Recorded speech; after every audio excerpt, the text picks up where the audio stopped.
In the name of the Father, the Son, the Holy Spirit, one God, Amen. Welcome back to the Q&A session of the video where you ask questions, and through the glory of God and through the power of God, we get to answer your questions. Today we're asking a question that I know most of you guys have asked before one time or another, especially you college students and young people within the church. I'm sure you've asked this question at least once in your lifetime. The question is, if I don't drink or get drunk, can I still go to a party with my friends? I mean, this is, I think, one of the biggest questions that I'm sure most people ask. All I want to do is go and hang out with my friends. I promise I won't drink or I won't get drunk. Is it still a sin to go with my friends for their birthday? Like, it's my best friend's birthday party. I have to go. She's gonna get mad at me. Or like, no, like it's just a once in a lifetime opportunity. I must go to this party. Is it wrong if I go but I don't drink? I don't drink anything. I'm not getting drunk. I'm not smoking. I'm not doing anything. Is that wrong? So we're gonna answer that question today.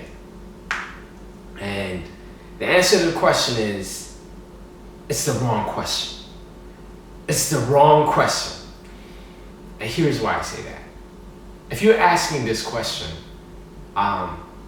it comes from a place of not understanding the relationship we need to have with God. The question in itself is not correct. The fact that we're asking that question shows that we haven't understood the relationship that we need to have with God first. So the question is wrong. It's not the answer, but the question in itself is wrong. I'm gonna tell you why. Imagine this girl has been dating this perfect guy for 2 years, and the guy is ready to pop the question, and he gets flowers, and he tries to impress her with all the different things that he wants to do, and takes her out on a fancy dinner and buys her expensive dinner and does whatnot, and he finally gets the ring out, and he gets on his knee, he says, "Baby, I love you." And then he gives her the ring. And he's like, "Marry me, please." And then she looks at him and says, "All right, but I have a quick question for you." And he's like, "What? Come on, I'm on my knee. What do you want?"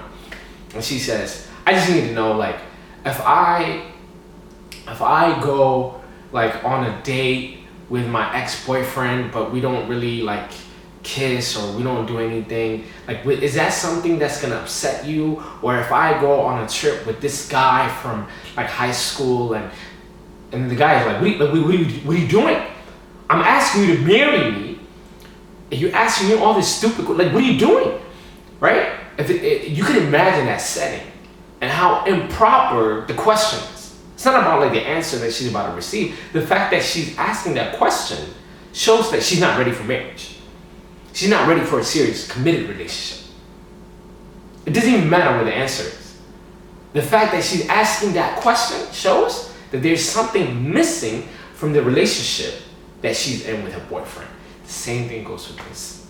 The Bible tells us time and time again that Christ is the groom and the church is the bride. And we are the children, they are the parents. Also, Christ is the groom and we are the church in itself.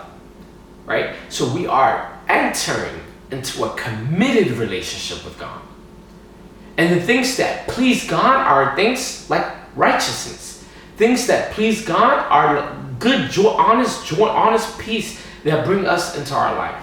So whenever you're in a relationship, you should be thinking about how to please the other person, right? In a good, committed, in a healthy relationship, the two people are thinking about ways of pleasing the other person. You don't think about ways of not disappointing the other person. You don't walk into a relationship saying, "I will never cheat on that person," and that's your goal of a relationship. They can't be it, right? In the same way, you can't walk into a relationship with God saying, "I'll never upset him."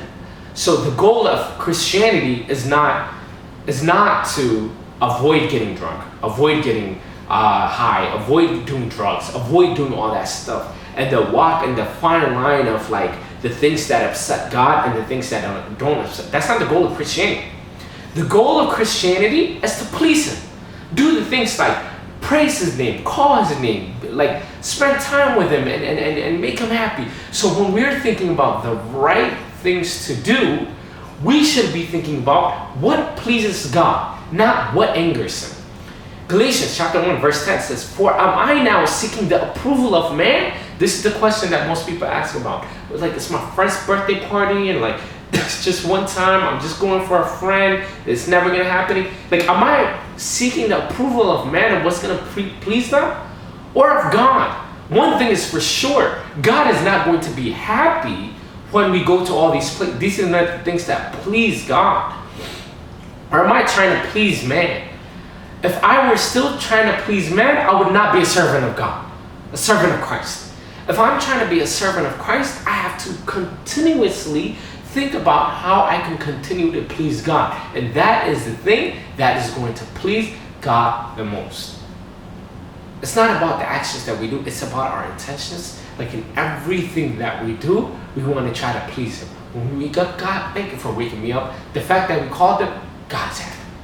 When we go and like we spend time with family and we're around like helping our parents out and all that stuff, God looks at that, He's happy. So we do it. And in a true relationship, when you do something nice for like, let's say your parents, and you see your parents happy, like if you give them a present and you see the parents happy, you're happy. Or vice versa. When the parents, they go out and they get the new like, I don't know, like new game or whatever, like the kid has been wanting and they give it to him, they're never gonna play with the game ever, but the fact that they see the kid jumping up and down and happy, that makes them happy. Why? It's the love they have for that person, right? Whatever makes them happy, they're gonna do it. The same way in a relationship with God. We're in a relationship, so what we should thrive to do is do the things that please Him, not do the things that, or avoid the things that make Him angry. That is not a healthy relationship. So the answer to the question in itself is wrong. So we have to rethink about what we think about Christianity. Christianity is not about avoiding sin, it's about seeking righteousness. And the more we seek righteousness, the better the relationship of us and God will be. God is a loving God. He's a welcoming God. He loves us. He wants us to be happy. But the joy that we are seeking in the rest of the world is not found in the world. It is found in the heavenly world. It is found with God. It is found in our spiritual life and our relationship with God. Hopefully that helps to rethink about the question that we're asking sometimes. With that being said, if you guys have any further questions that you guys would like to see answered, please feel free to include in the comment section below. And we also encourage you guys to go to your local church and talk to your confession father about any other questions you may have. With that being said, hopefully we'll meet again at the next video of the Q&A session. In the name of the Father, the Son, and the Holy Spirit, one God. Amen.